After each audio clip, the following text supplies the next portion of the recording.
Hello friends, welcome back to my channel.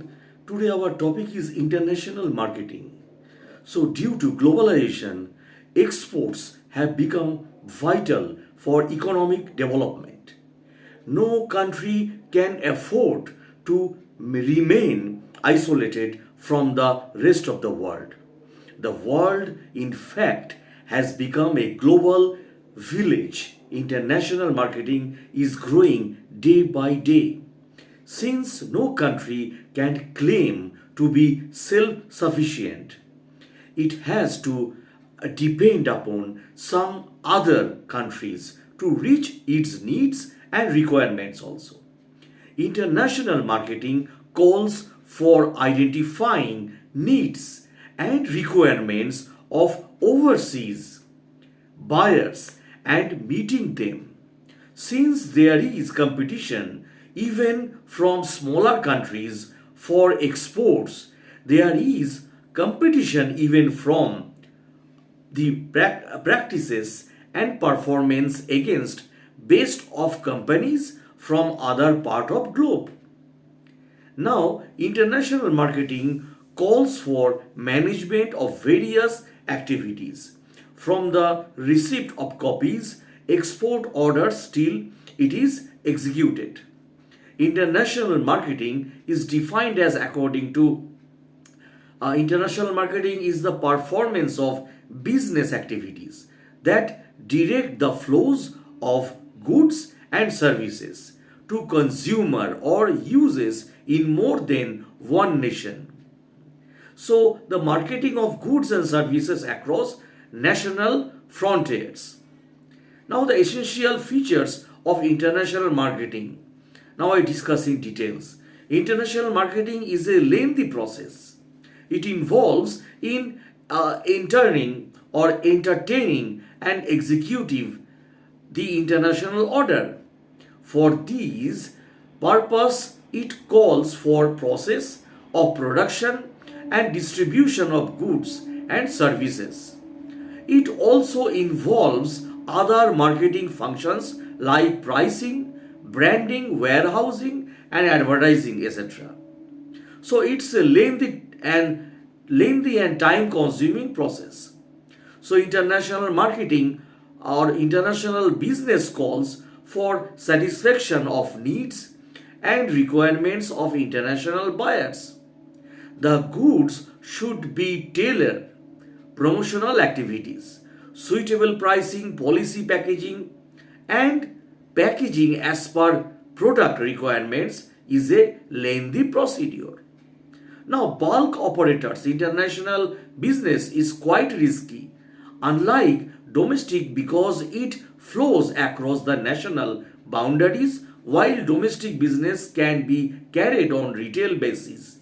With lesser risk, international business is not so is carried on wholesale basis. Now, dominance of multinational corporates, that is MNCs. International marketing is dominated by multinational corporate earlier. Their presence was felt only in the pharmaceutical and medical fields today. They play a dominant role in international marketing. They have wide contract throughout the world through their network and branches or offices, etc. Now, tariff and non-tariff barriers. So, barriers. Each nation wants to protect itself from product imported from other nation. For this purpose, various trade barriers, tariff and non-tariff are imposed. Due to globalization, there is relaxation in the imposition of tariff and non-tariff barriers. Now, trading blocks. The trading blocks are formed in several countries for mutual benefits and economic development. The maintenance purpose of forming such blocks is to reduce or culminate trade barriers among members nations. Regional blocks like UE and NAFTA and ASEAN, ASEAN or SARC, so encourages free trade among member nations. Trade barriers are imposed by all nations. Now, foreign exchange regulation. International marketing is subject to foreign exchange regulation imposed by countries. The regulation relate to payment and receipt of exports proceed. And under our constitution, the export process in respect of consumer goods should be realized within a period of 180 days from the day of shipment of goods. Now, international marketing research. International marketing is involved in creating new markets and exploring exports. Its purpose is to conduct research about competitive or competitors, customers, dealers, etc. It should be noted that international marketing research is quite different from domestic research. So, research and development. In order to make product exports worthy, constant R&O in the field of product. Ingredients used must be taken. Now, need for suitable marketing mix. International marketing calls for right marketing mix. Marketing mix is a construction of 4 PCS products, that is price, planning and promotions. So it involves exporting right products at the right place. If the right place with the right promotion. Needs for experts. International marketing calls for service or services of experts in the import-export trade. So their services are required for meeting import-export requirement. At time the exporters required experts to advertise their products in the importer's country. Now, trends in international trade. As it seen earlier, due to globalization, the world has become a global village. The trends in international business have undergone a change from time to time. International business is carried on in unusual conditions. Different countries have different political, legal, and cultural aspects which greatly affect business activities. Such aspects do not influence domestic trade. Now, international business is greatly influenced by some of the factors now I am mentioning right now. So, number 1, technological considerations. Number 2, emergence of supportive institutions. Number 3, competitive research and organizations. Number 4, improvement in financial policies. So, number 1, technological considerations. So, international business over a period of time has undergone a sea change due to technological advancement. And nowadays, many organizations the world over make use of advanced and sophisticated technology to update products and manufacture it in less time. In the 1950s and 65, Japan did it, and now China is doing the same. Once technology is used, then the organizations requires bigger markets with lesser cost. So these needs or these leads the organizations require bigger markets with lesser cost. So expansions of business and in turn creations of demand the world over. The organization in China follow the same example to dominate the entire globe. They can also offer to sell the product at lesser price in a globalized economy and maximize profit. Now, emergence of supportive institutions. To help international business, many supportive institutions like Exim Bank have been established. There are many financial institutions abroad which help domestic institutions to meet their financial difficulties.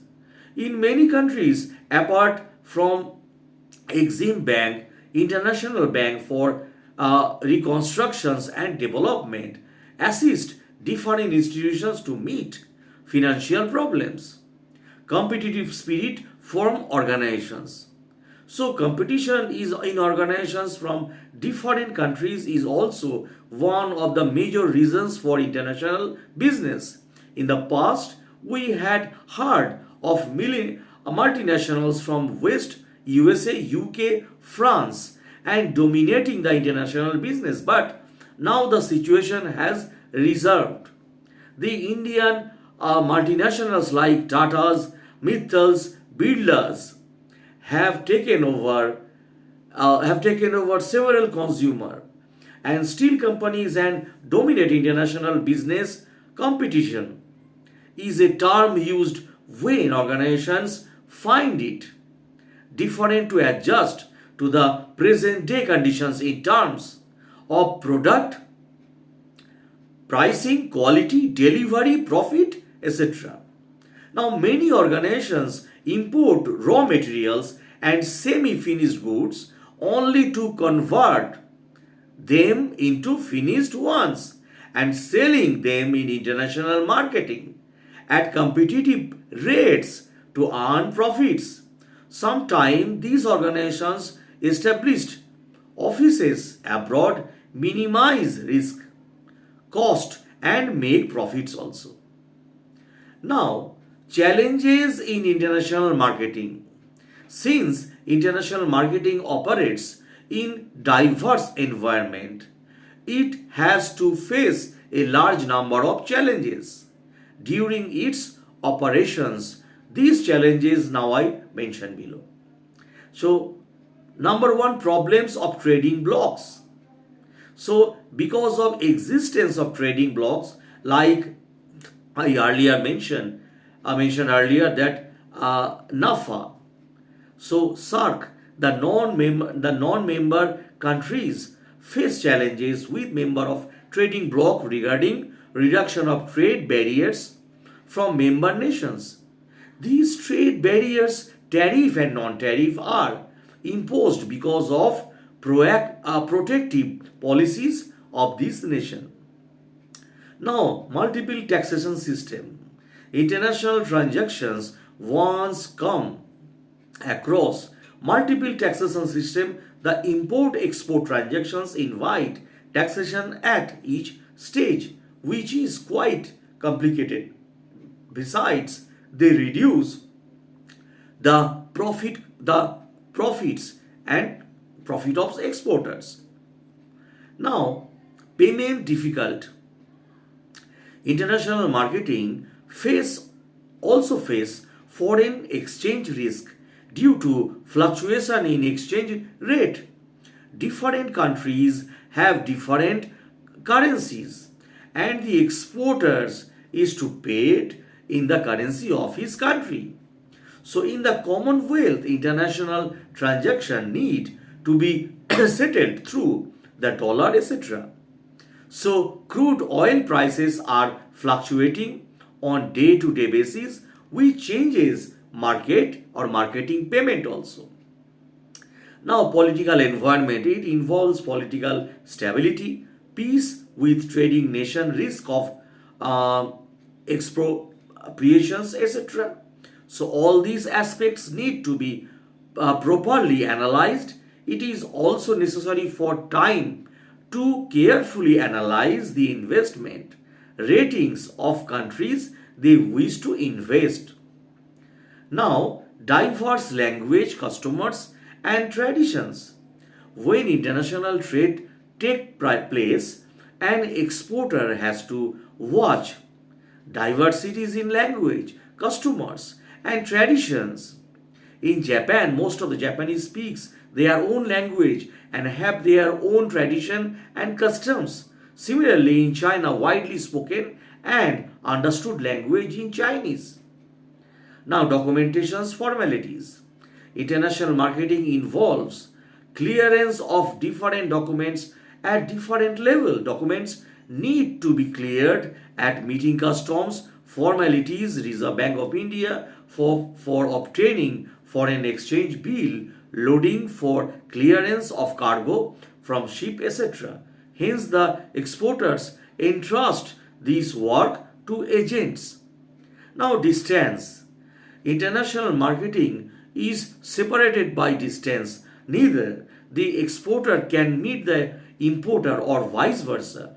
Because of distance increases transport cost also. Now, similarly, the risk of meeting the transaction is more. Delays in support of goods is more. Now, methods of payment in international trade. International trade are settled depending upon methods of payment because each method of payment involves varying degree of risk for the exporters. Now, number one, methods of payment. Payment in advance, open payment or open account, payment against shipments and consignments, and documentary bills, letter of credit. That's the four, one, two, three, four, five methods of payments. Now, payment in advance. Under this method, the buyer is not given any credit facility. He must make payments immediately sometimes. The exporter will request the importer to make certain percentage, say 50%, in advance and the rest on receipt of consignment. This method is followed when there were no past dealings between importers and exporters also. When the consignments is full of risk, when the credit worthiness of buyer is not properly known, when the political or economic situation in the buyer's country is unsustainable or unstable, when the price of the commodity is highly fluctuating. Now, open account. Under this method, the exporter forwards all shipping documents to the buyers and waits for payment. If no condition is allowed, then the importer has to pay immediately. So there is no need to draw a bill of exchange in this case. This method is followed when there is a proper understanding between exporter and buyers regarding the terms of credit. Rate of interest. This method is followed when buyer's financial standing and reputation is known to the exporter. Long and established relationship between exporters and buyer. No exchanger fluctuation in the importer's country. Foreign exchange regulations in exporter's country permit such payment. Political environment in quite stable in importer's country. Now, payment against shipment on consignment. This method is followed when the exporter has his own establishment abroad or appoints an agent to sell good on his behalf. In India, prior permissions from RBI is required from exchange centers department. The exporter has to enter into legal contract with the agents who will sell goods when demand and send the payments to the exporter also. The method should be made to trustworthy against only because distance to be covered by the consignment. Consignment exports is full of risk and price to be realized depending upon market conditions. Now, documentary bill. Under this method, an exporter agrees to submit relevant documents of title along with the foreign bill of exchange. So, these documents required are bill of landing, marine insurance policy, service, and other documents. Now, documentary bills are of two types: documents against payment, that is DIP, and documents against acceptance, that is DIA. So in case of DIP, that is documents against payment, the exporter sends negotiable documents to the buyers through the rank, and the buyer is expected to make payments on servicing the demands also. Therefore, it is known as payment made against side draft. So this is risky as the buyers may refuse accepting documents also. So that's for the video, my friends. If you like my video, please subscribe my channel or share my channel. Thanks a lot for watching.